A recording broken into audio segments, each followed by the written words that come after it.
बहुत से लोग जो यूके में आ गए हैं और बहुत से लोग यूके में आने का सोच रहे हैं कि यूके जाना चाहिए या नहीं। बहुत से लोग ऐसे हैं जिन्होंने रिसेंटली यूके को छोड़ा है। मैं देसी, पाकिस्तानी, इंडियन, बांग्लादेशी और नेपाली की बात नहीं कर रही, बल्कि मैं ब्रिटिश नेशनल की भी बात कर रही हूँ, क्योंकि अब यूके बिल्कुल भी वैसा नहीं रहा जैसा एक ज़माने में हुआ करता था। जितनी इसकी वैल्यू थी, इसकी हाइप थी। मैंने अपने बचपन में अमेरिका और यूके का बहुत नाम सुना था। यूके की हाइप हुआ करती थी, वर्थ हुआ करती थी। बाय द टाइम यूके ने अपनी वर्थ को खो दिया है।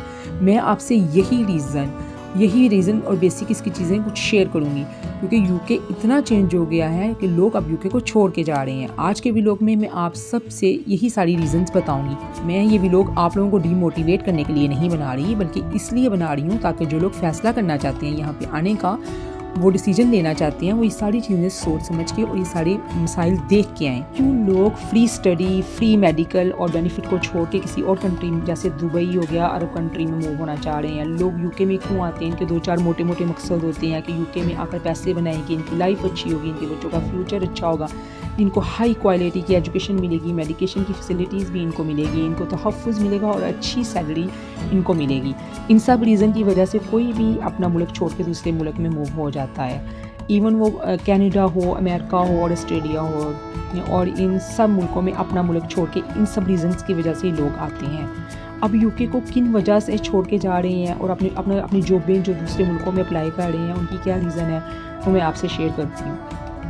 कॉस्ट ऑफ लिविंग तो यहाँ पे सबसे बड़ी रीज़न है। यहाँ पे बहुत ज़्यादा बढ़ गई हुई है कि लोगों के पास लिटरली खाने के लिए भी इतने पैसे नहीं होते। एक वक्त था कि आपके 50 पाउंड में बहुत ज़्यादा एक वीक की ग्रोसरी हो जाती थी, लेकिन अगर आप फैमिली के साथ हैं, आपकी फैमिली में 4 लोग हैं, तो वो अब आपकी शॉपिंग 130 पाउंड से 150 पाउंड तक हो गई हुई है।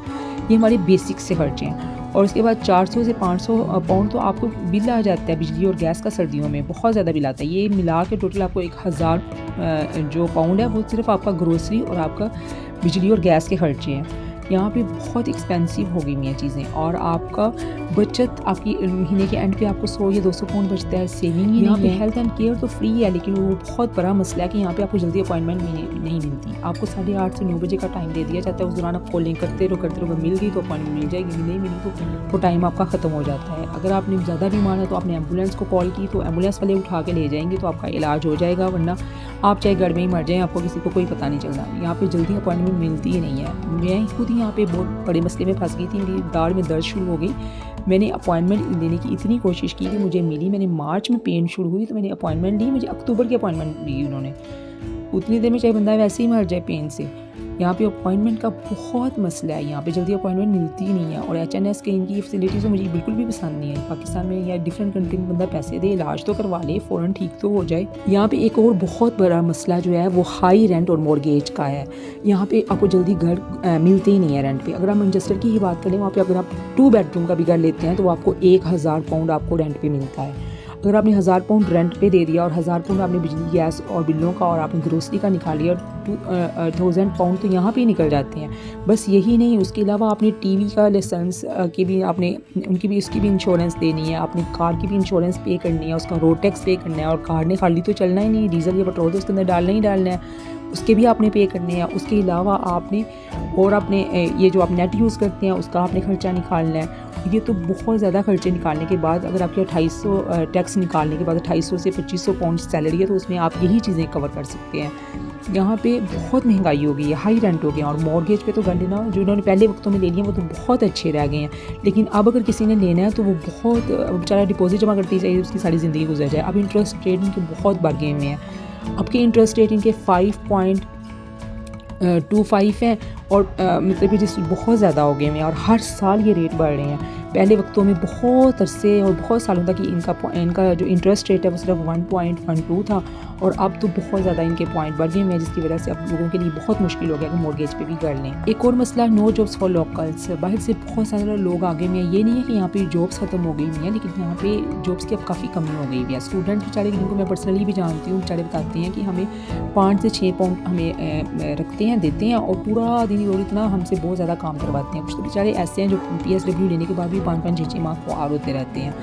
यहाँ पे जो जितना ज़्यादा कमाता है उसको उतना ही ज़्यादा टैक्स पे करना पड़ता है, और लेकिन उसको इतना ज़्यादा बेनिफिट्स नहीं होते। फ़र्ज़ करिएगा जो जितना ज़्यादा कमाएगा फिर उसको पहले 20% आपको टैक्स पे करना पड़ता है, फिर आपको 40% करना पड़ता है। अगर एक बंदा बेचारा 100 पाउंड कमाता है तो उसको 40% जो है उसको गवर्नमेंट को देना पड़ता है, और 60 पाउंड लेके वो घर जाता है। यहाँ पे इतने ज़्यादा जो यूके है वो छोटे बिज़नेस को ना प्रमोट भी नहीं करता यहाँ पे, इसीलिए एप्पल और गूगल जो है वो आयरलैंड में शिफ्ट हो गए हुए हैं। अगर कोई बेचारा 85,000 से अबव कमा लेता है फिर उसको कस्टम टैक्स पड़ता है, उसको वैट देनी पड़ती है, उसको टैक्स पे करना पड़ता है, उसको बड़े बेचारे को इन चीज़ों से निकलना पड़ता है। और लोग इसीलिए भी दूसरे मुल्कों में जाके अपना बिज़नेस स्टार्ट करना शुरू हो गए हैं, जबकि जहाँ पे उनको इतने ज़्यादा नहीं कस्टम वगैरह पड़ते, उनको बस थोड़ा बहुत टैक्स पे करना पड़ता है। इसीलिए लोग यहाँ मूव हो रहे हैं। लोगों की सबसे बड़ी रीज़न भी यही है कि लोग यूके में अब बिज़नेस नहीं कर रहे। और बहुत बड़ा मसला सेक्स एजुकेशन और LGBT एंड ड्रग्स कल्चर का है।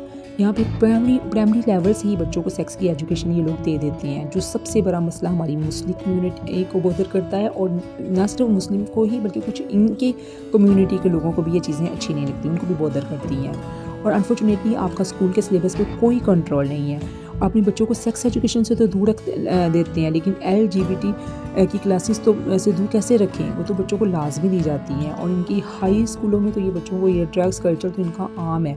यही सबसे बड़ा मसला है कि यहाँ पे लोग अपने बच्चों को लेके, जब उनके बच्चे थोड़े से बड़े होते हैं तो अपने बच्चों को लेके तो इस्लामी मुल्क में निकल जाते हैं, इस्लामी कल्चर में निकल जाते हैं। और ये रीज़न सबसे बड़ी रीज़न है जो हमें मुस्लिम लोगों को ज़्यादा बॉदर करती है। मैंने ये आपके लिए व्लॉग बहुत मेहनत से बनाया है। अगर आप ऐसे ही अच्छे व्लॉग देखना चाहते हैं तो आप मेरे चैनल को सब्सक्राइब करें, मुझे फॉलो करें और बेल आइकन को आप प्रेस करें, ताकि मैं अच्छी अच्छी वीडियोस आपके लिए लाती रहूँ। और आप जिस टॉपिक पे वीडियो देखना चाहते हैं आप मुझे बताएं, ताकि मैं आपके लोगों के लिए उसी टॉपिक पे वीडियो बना के लाऊँ। Thank you.